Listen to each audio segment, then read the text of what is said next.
TV Patrol. Padayon sa mga balita sa One TV Patrol. School uniform dili pa compulsory sa DepEd. Bukas nga dawaton sa mga public school ang mga bata o kabatanunan nga wala magsuot og school uniform. Nagkanayon si Uzamis City Schools Division Superintendent Jen Veloso nga sa pagkakaroon wala pa require sa ahensya gumikan kay ana pa sa transition period ang pagbukas sa klase gikan sa distance learning ngadto na sa limited face-to-face o face-to-face classes.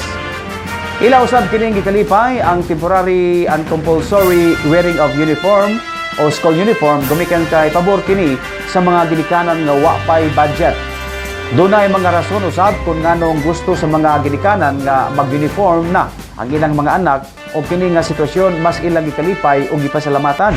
Adto kita sa uniform nga na-mention ni mo earlier, dili compulsory ang uniform. Ang bata pwede mag-uniform, pwede po dili. So ingon anak lang siya. Pero dahil pa po nga mag-uniform kay karon siya ray lamaan.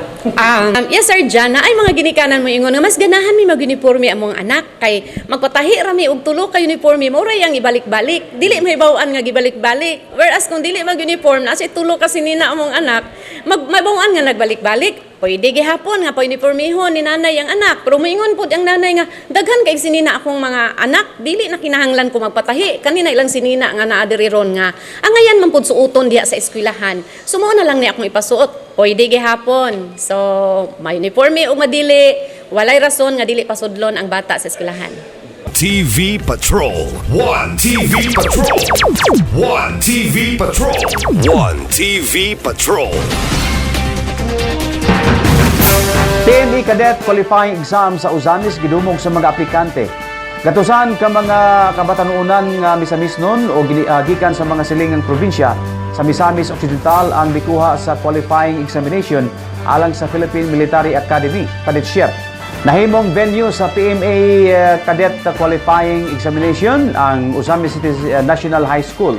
Sabado sa buntag, gipagayon ang pagdawat sa mga naka-online registration o ang examination ug sa adlang Domingo mao ang pagtiwa sa examination alang sa mga walk-in registration.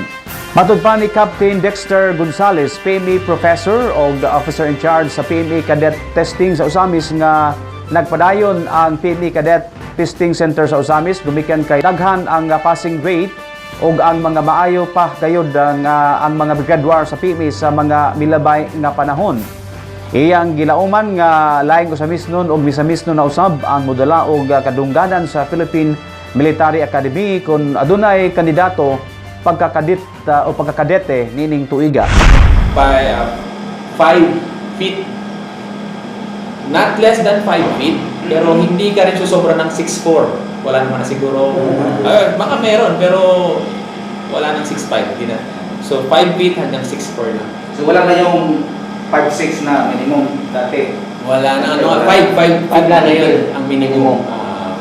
Yun na yun. So, kasi napansin din man na nila na parang sa excellence, parang hindi naman ganun kapasyan ng height eh. Kung talagang excellent ang isang tao eh.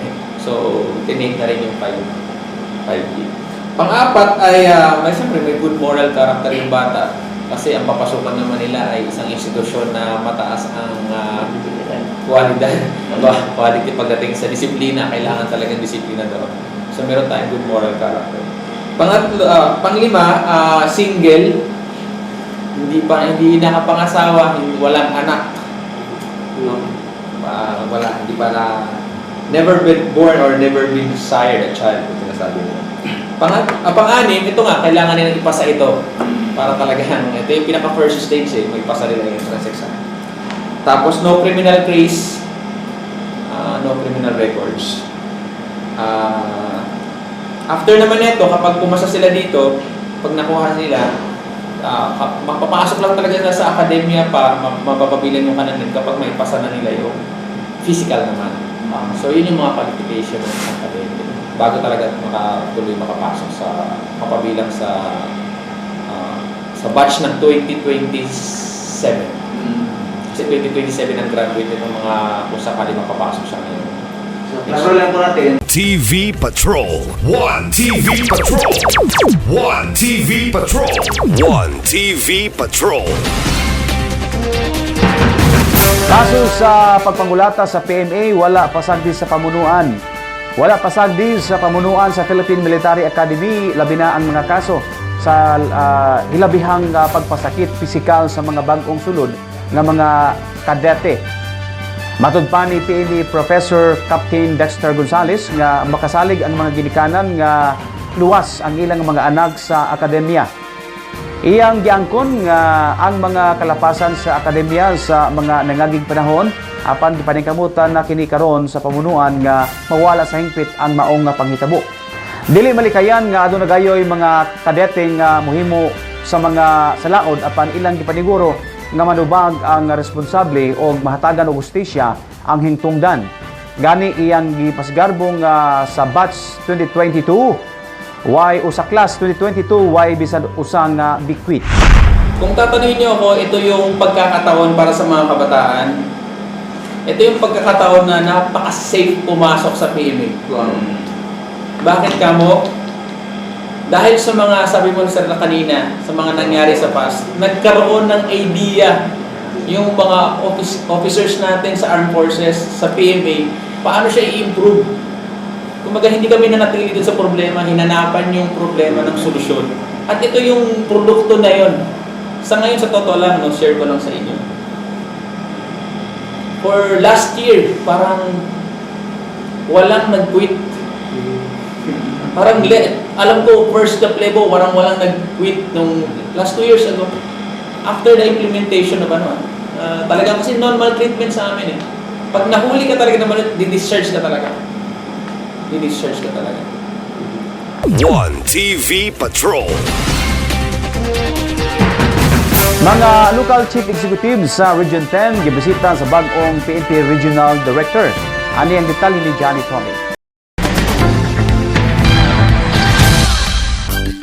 Gibisita sa bag-ong mialagad nga PNP Regional Director sa Region 10 si Police Brigadier General Lawrence Coop ang mga local chief executive sa Region 10. Ang pagdangat sa bagong PNP Regional Director nga si Police Brigadier General Lawrence Coop may niton kayang gi-welcome ni Usami City Mayor Indy Waminal og ingon man ni Governor Henry Waminal Sr. sa dihang mi courtesy kini sa Kapitolyo.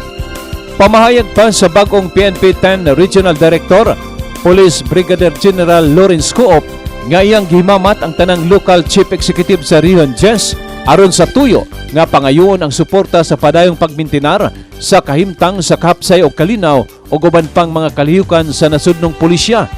Iyang gipasalig nga sa iyang pamunuan sa PNP Region 10 way kausaban sa hugot nga pagpatok sa illegal nga druga o uban pang mga kriminalidad. Kiniusab ang hugot nga mando sa bagong hulip nga PNP Chief Lieutenant General Rodolfo Asurin Jr. Ang pagbisita sa bagong PNP Regional Director gipasalamatan pag-ayo ni Mayor Indy Waminal o Governor Henry Waminal.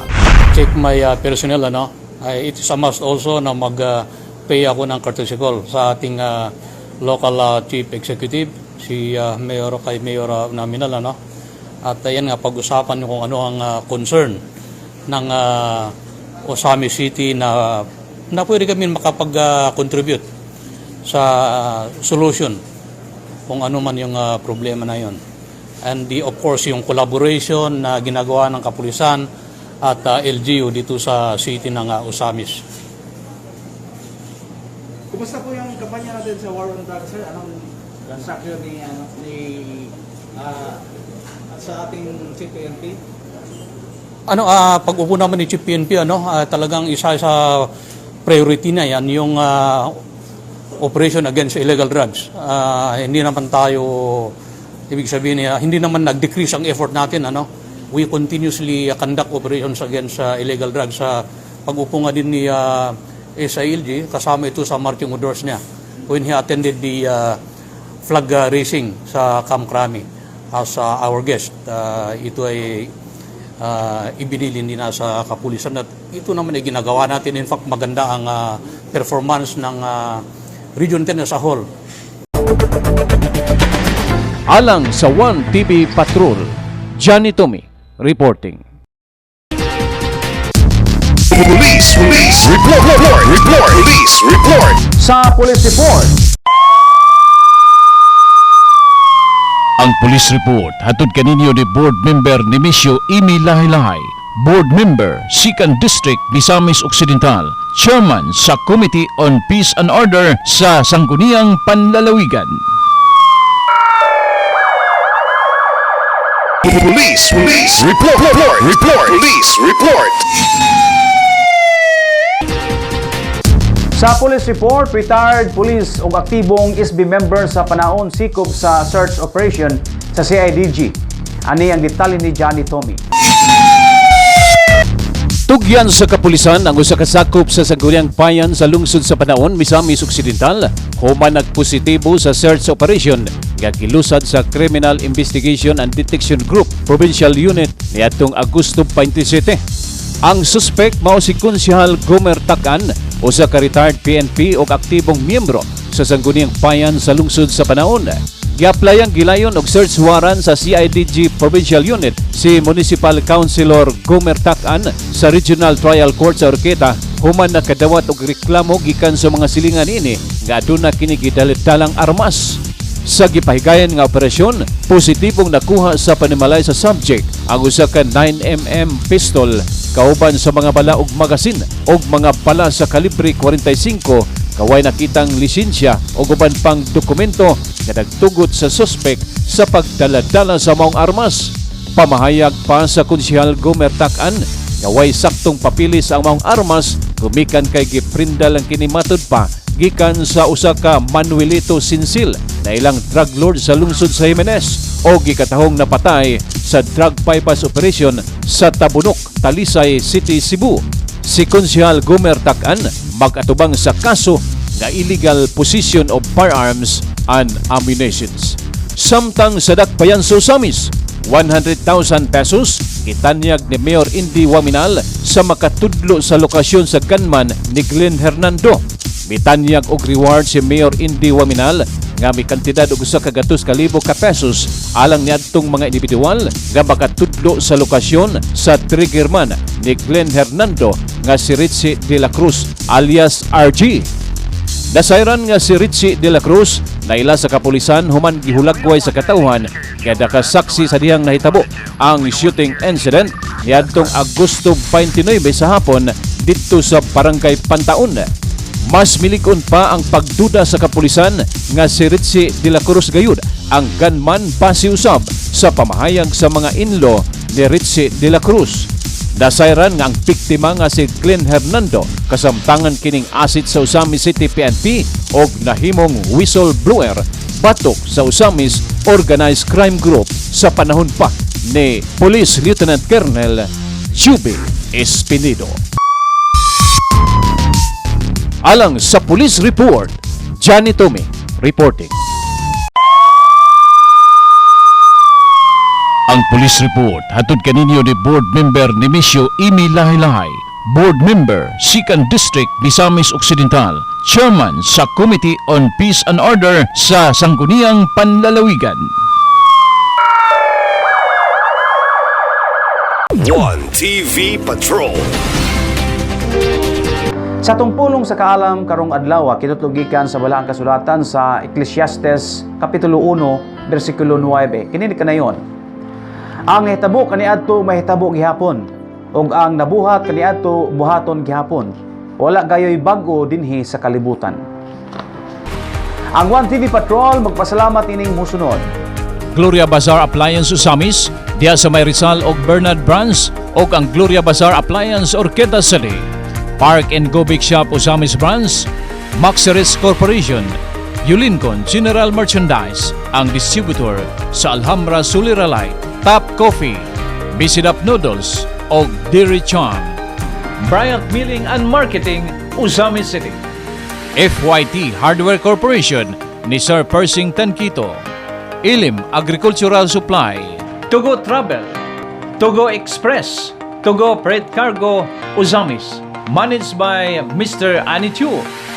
Trippy Wash and Dry, Aguada, Usamis City.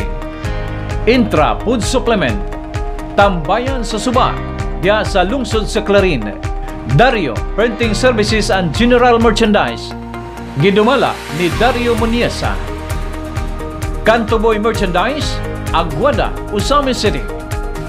Labi na ni Working Board Member sa 2nd District kasi Board Member ni Misyo Imi Lahay-Lahay. Og sa tanang nagpaluyo sa One TV News Channel.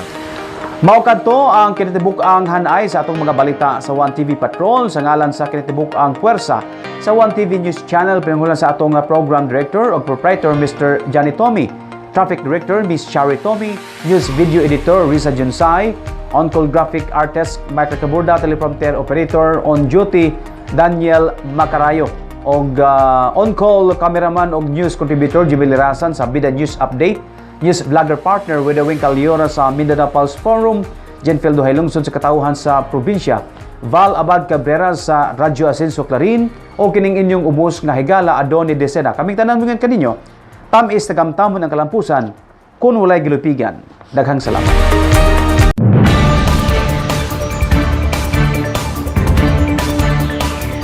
Inyong nasaksihan ang One TV Patrol. One TV Patrol. One TV Patrol. Kauban ang atong ace anchorman, Adoni Desena. Hangtod sa sunod higayon, dinhilang sa One TV.